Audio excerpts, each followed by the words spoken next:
ఏం జరుగుతుంది రాష్ట్రంలో? ఫ్యూచర్ సిటీ, తొక్క సిటీ. ఎవరికి కావాలి నీ ఫ్యూచర్ సిటీ? నాకు అర్థం కాదు. నువ్వు పెంచినావు హైదరాబాద్ను. ఎవరు చేసిన హైదరాబాద్ సిటీ? ఇంత వైబ్రాంట్ సిటీ ఎక్కడికి వచ్చింది? ఓ 400 సంవత్సరాల చరిత్రతోని దీనికంతా ఒకటి ఒకటి ఒకటి ఒకటి బోధి జరిగి ఆటోమేటిక్గా పెద్ద సిటీ అయింది. అట్లా అన్నీ కావు, అందరికి కావు. ఎన్ని రాష్ట్రాలకు ఉన్నాయండి? బెంగాల్ కలకత్తా ఉంది, మహారాష్ట్రకి ముంబై ఉంది, మనకు హైదరాబాద్ ఉంది, కర్ణాటకకు బెంగళూరు ఉంది, తమిళనాడుకు మద్రాసు ఉంది, ఢిల్లీ ఆఫ్ కోర్స్ ఢిల్లీ. వేరే రాష్ట్రాలకు లేవు కదా, 28 రాష్ట్రాలకు ఉండయి. సో ఇంత మహానగరం నిర్మితమైంది. ఈ నగరం యొక్క భవిష్యత్తును దృష్టిలో పెట్టుకొని పెట్టిందే ఫార్మా సిటీ. ఈ సిటీ మొత్తం గబ్బులు వేసిపోవాలి ఇక్కడ ఉన్న దాంతో. నువ్వు తీసుకుపోయాలి ఫ్యూచర్ సిటీ, తోక సిటీ. ఏందన్నట్టు ఇది? అన్ని దిక్కుమాలిన పాలసీలు, రియల్ ఎస్టేట్ బ్రోకర్ దందా తప్పితే ఇంకోటి లేదు. అన్నీ కనబడతాయి మనకు. మీరు పరిశీలనగా చూస్తే, పూర్తిగా చూస్తే అసలు చాలా గందరగోళం. గురుకుల పాఠశాల విద్యార్థులు చచ్చిపోతారండి. ఇప్పటికి 120 మంది విద్యార్థులు చచ్చిపోయారు. గంత నియంత్రణ లేదా? గంత తెలివి లేదా? ఒక గట్టి అధికారిని పెట్టి గట్టి చర్య తీసుకోరాదా? ఏందో చేస్తాము నీ ఫ్యూచర్ సిటీ, తోక సిటీ. ఈ పోరగాళ్ళని చేస్తారు. తర్వాత ఫార్మా సిటీలో ఆ ల్యాండ్ అక్వైర్ చేసినప్పుడు కండిషన్ ఏంటంటే ఓన్లీ ఫార్మా సిటీకి మాత్రమే వాడతాము. It's a conditional land acquisition. హైకోర్టులో కేసు ఉంది. హైకోర్టులో ఈ ప్రభుత్వం ఏం చెప్తుంది? లేదు ఫార్మా సిటీ ఉంటుంది. మళ్ళీ ఆడ 3,000 ఎకరాల్లో వాడేవాడు అంబాయినా సల్మాన్ ఖాన్ ఎవడో బొంతారను పెడతారు. ఈ జూ పార్క్ కొంచెం ఆడబెడతారట. ఎందుకు? జూ పార్క్ అమ్మకదొప్పటానిక? ఏం జరుగుతుంది ఈ రాష్ట్రంలో అసలు? మేము ఇటువంటి చిల్లర పనులు చేయలేదే మేము ఉన్నప్పుడు. ఇంత దుర్మార్గమైన కార్యక్రమాలు చేయలేదే.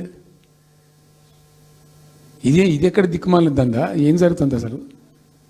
ఏం చేయదలుచుకున్నారు ఈ రాష్ట్రాన్ని? ఇదేం పోతున్న? సో ఇట్లా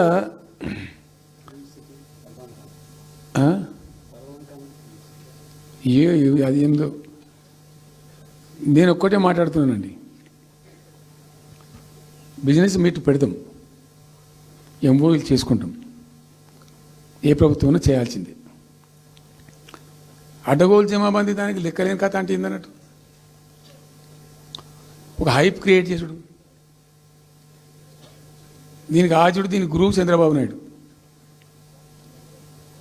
ఇప్పుడు చంద్రబాబు నాయుడు చెప్పిన లెక్కల బిజినెస్ వచ్చేది ఉంటే, ఎంఓయూలు సక్సెస్ అయ్యేది ఉంటే ఆంధ్రప్రదేశ్లో ఈ పాటికి 20 లక్షల కోట్లు వచ్చి ఉండాలి.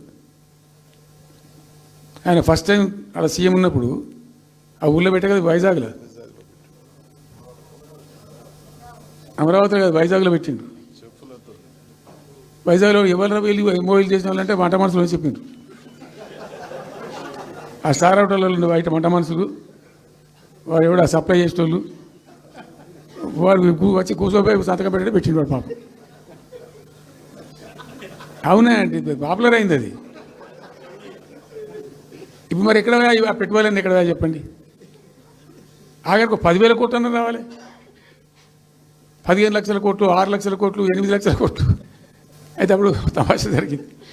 ఈ భోపాల్ ముఖ్యమంత్రి, అప్పుడు నేను ముఖ్యమంత్రి ఉంటే, భోపాల్ ఉన్న ఆయన పేరు శివరాజ్ సింగ్ చౌహాన్, ఆయన సీఎం ఉండే. ఆయన ఆ ప్లానింగ్, అదే ఇప్పుడు నీతి ఆయోగ్ ఉంది కదా, దానిలో సబ్ కమిటీకి ఆయన చైర్మన్. నేను భోపాల్లో పెడతా బాయ్ సాబ్ జర వచ్చిపోను అని ఖచ్చితంగా ఊరికే బతిమాలితే ఫోన్ల మీద ఫోన్లు చేస్తే ఏం భోపాల్ లేవా మీరు చూసుకొని అంటే, లేదు సార్ నువ్వు తప్పకుండా రావాలంటే సరే అని పోయినండి. అయితే ఆడొక ఇండస్ట్రీ మినిస్టర్ ఉంది, వాళ్ళ గవర్నమెంట్కి ఉంటారు కదా మధ్యప్రదేశ్కు. ఆమె వచ్చి నీ కొడుకు వచ్చి బాగా ఆగమాగం చేస్తానండి మమ్మల్ని అంటే, ఎందుకు చేస్తాడమంటే ఆయన అదొకటితోటి మాట్లాడి ఎక్కువ చేసుకుంటుండే బాగా అంటే, నువ్వు కూడా అన్నాడు గట్టిగా చెయ్యి. ఆమె వసుంధర రాజే చెల్లెలు, ఆమె పేరు యశోధర రాజేనా ఏదో అన్నది. అంటే నేను అంతకుముందు ఒక కొద్ది రోజుల ముందే నేను భోపాల్ పోవడానికి ఒక దాదాపు 2-3 మంత్స్ బిఫోరే మోడీ గారు వచ్చిండు. అక్కడ వచ్చి 14 లక్షల కోట్లకి ఎంఓయూ చేసి పడేసారు. ఇది మధ్యప్రదేశ్ గవర్నమెంట్. నేను మొన్న 14 లక్షల కోసం చేసింది కానమ్మా, మీకు నాకు అర్థం కాదు, నీకేం రాలేదంటావు నువ్వు. ప్రధానమంత్రి మీకు సపోర్ట్ ఉండే, మీకు పార్టీ అయ్యి మీకు మంచిగా నీకు ఇంత లాభం ఉంది అంటే, ఓ సో బోగసాయి సాబా ఆమె నాతో ప్రామిస్ చెప్తుంది. నేనేమో షాక్డ్. అది వచ్చేదా పోయేస్తానంత వాటిగా గ్యాసు. అంటే ఈ గ్యాసులు ఎవరిని మోసం చేయడానికి ఇంత వంచిస్తారా ప్రజలను? ఎందుకు ఒక తట్టడి మట్టి తీయలే? ఎవరు నిరోధించిన మిమ్మల్ని? ఎవరు అడ్డుపడ్డారు మీకు? ఎవరు కట్టేసారు మీ కాళ్ళను?